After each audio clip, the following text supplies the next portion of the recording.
roasted vegetable and bacon quiche.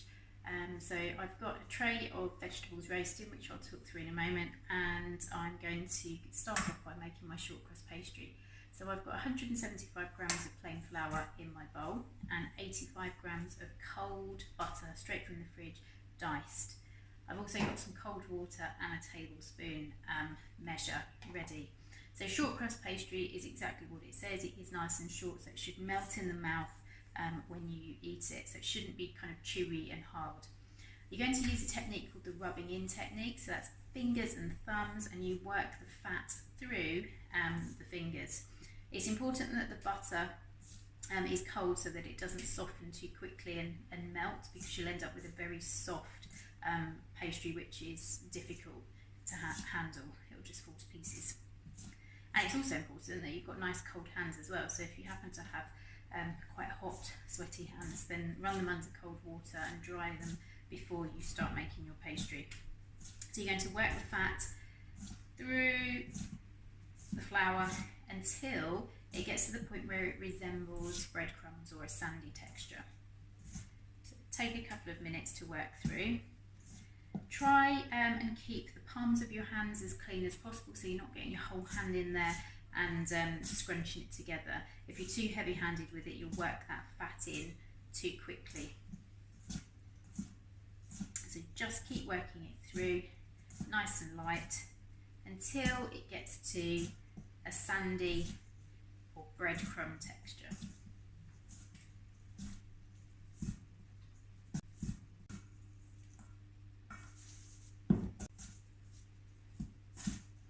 When you get to the point where it looks like breadcrumbs or a sandy texture, give the bowl a little shake and any lumps of fat will come to the top. Then we're ready to add our liquid. So it's important that the water is nice and cold. We're going to add up to 3 tablespoons of the water. So we'll add one, stir it through, add another, and so on. And I'm going to use a table knife just to start off the stirring process. Then I'll put my hand in to bring it together to form a ball of dough.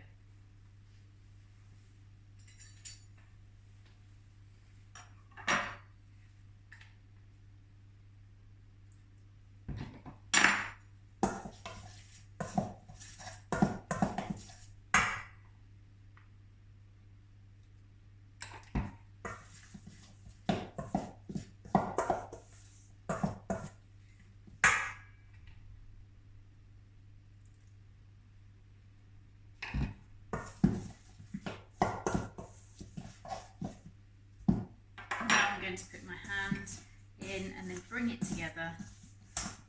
If it doesn't stick together, then you can just add a little bit more water, but be careful not to add too much, otherwise you'll end up with a very wet, sloppy pastry that will become very sticky. Now it's important not to overwork or overhandle the pastry, because again it will become tough and chewy, but we do need to just use enough force to bring it together so that it sticks into a dough.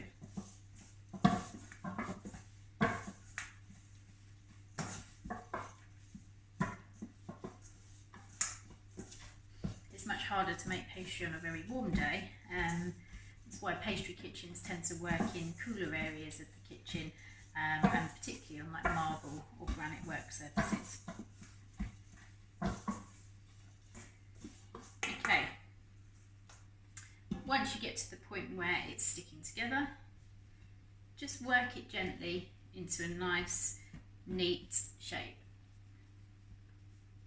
If it still feels a little bit crumbly, you can always just put your hand in the water, just a few flecks of water onto the dough. That way you're not adding too much, but just enough to make it stick.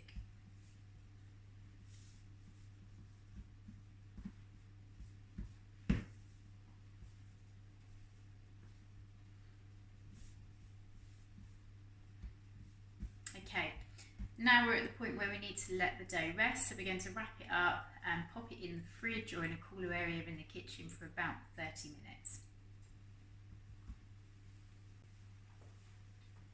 Okay, rolling out the pastry. So the dough has been chilled. When you bring it out of the fridge, lightly dust the table with just a small amount of plain flour, take your rolling pin and I just slide that in the flour as well. So minimal flour on the top and on the rolling pin. For rolling out, we're going to do 2 rolls, forward and back, rolling towards 12 o'clock. Then we're going to do a quarter turn. That way we know that it's not going to stick to the table, which means it's also going to be nice and easy to place into our tin. So obviously choose a tin that's the right size for the amount of pastry you've made.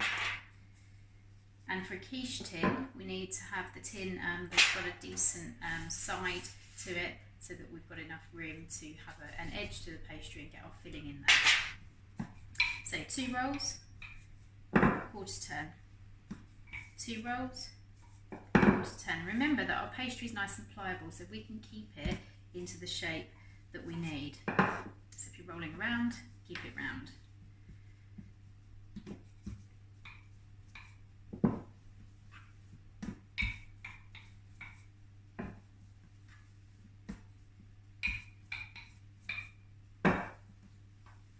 Just keep going until you get to a thickness roughly a £1 coin.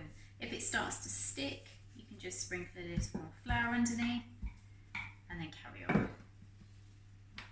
We need to roll it out thin enough so that we are going to cover the base and the sides of the tin with the pastry. Now, as it rolls out and it obviously gets larger, we may find we need a little bit more flour down. Again, always just sprinkle it very lightly. And as it gets more difficult to handle, you don't want to get your fingers caught underneath it, so you can always use the rolling pin just to be able to do those turns. It's really important at this point, you don't just keep rolling in the same position because it will stick.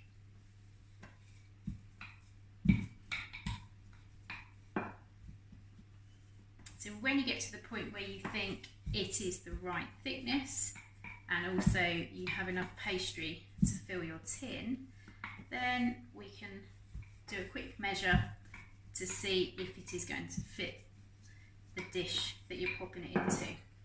So I always just sit it over, work out have you got enough to cover the base, and then have you also got enough to cover the sides, and just with a little bit to overhang at the edges as we're filling it. Now, the thinner it gets, the harder it is to handle, because obviously it becomes more delicate. So just be gentle with it. Okay, at this point, I'm going to put my container in front of where my pastry ends. I'm going to use my rolling pin as my tool to lift it into the tin. Move the tin just a little bit closer. Then I'm going to lift it up. Just gently drape the pastry over the tin. Now, the trick here, so that it doesn't split, is to lift the pastry from the edges and just let it fall into the bottom of the tin. What you don't want to do is start pressing from the bottom, because that's when the pastry will tear. If you do get any holes or any tears at this point, don't worry, you can always patch it up a little bit once you have fitted it into the case. Okay, then just use the edge of your finger, not your fingernail, and just go round and just gently push that pastry around the edges.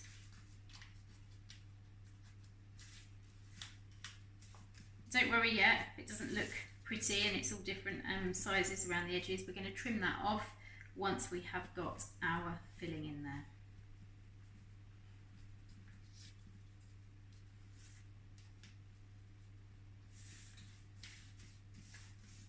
Okay, so that is our pastry case lined, and that's the same principle for any type of pastry case that you're lining, using shortcrust pastry or using sweet pastry. And we're going to put that to one side, and then I'll get the filling and I'll talk through the filling.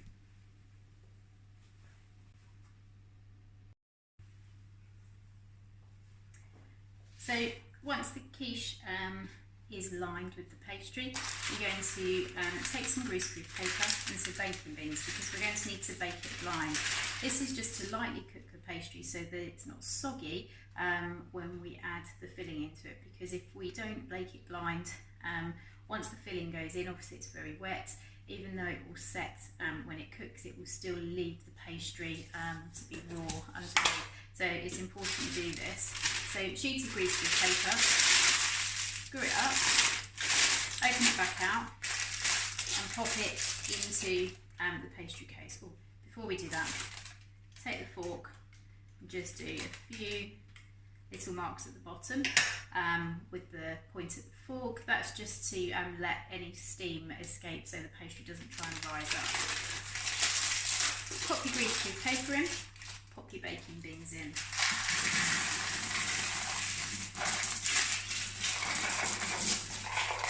The baking beans is to weigh the pastry down and stop the sides from collapsing, so just make sure you push them right to the edge. Don't worry about trimming off the rough pastry yet. We'll start to bake this blind first. When we take it out, after about 10 minutes, we'll then trim it off and make it nice and neat. So in the meantime, whilst this is baking blind, about 180 in the oven for 10 minutes, you can prepare your filling.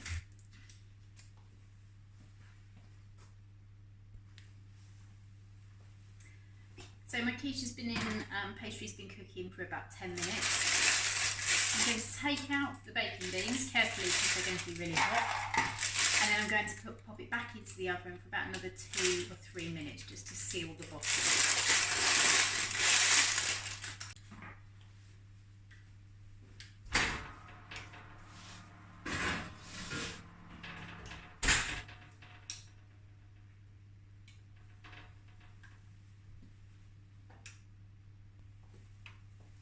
While my pastry is finishing off, I'm just going to prepare my filling. So I've got my roasted veg, which I roasted earlier.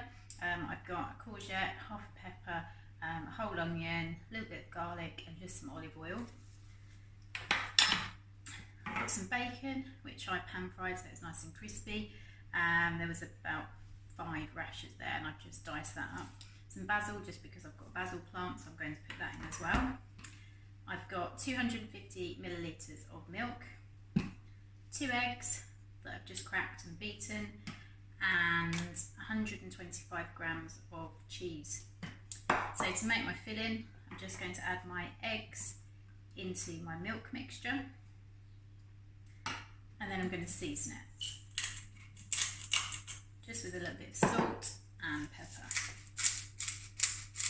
Cheese is quite salty anyway, so we don't need to over season it with the salt.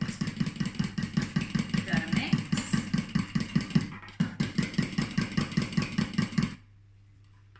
And then I've got everything ready. Then I'll take my pastry back out of the oven and then we can start to fill it.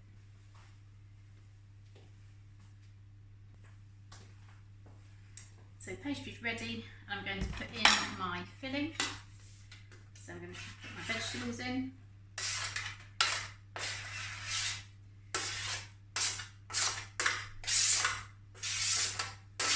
Obviously you can mix up whatever veg you've got, so I'm just using what I have in my fridge. Spread that around. Pop your bacon in. And again, just mix that through.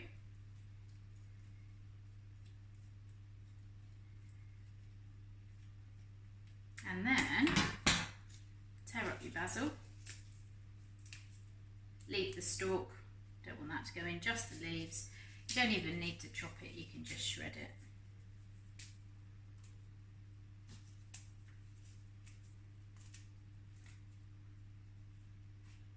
Sprinkle your cheese on.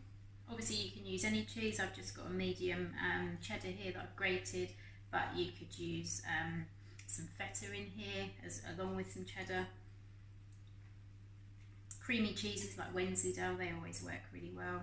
And if you don't want to add as much cheese, if you don't want it too cheesy, just cut back on it. And then I'm going to slowly pour my filling in.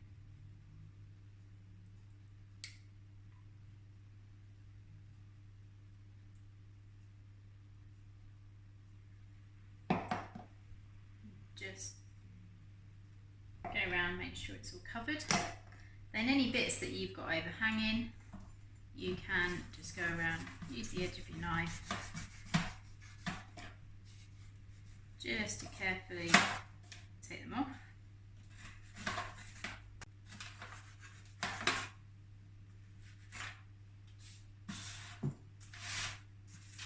And then clean those off.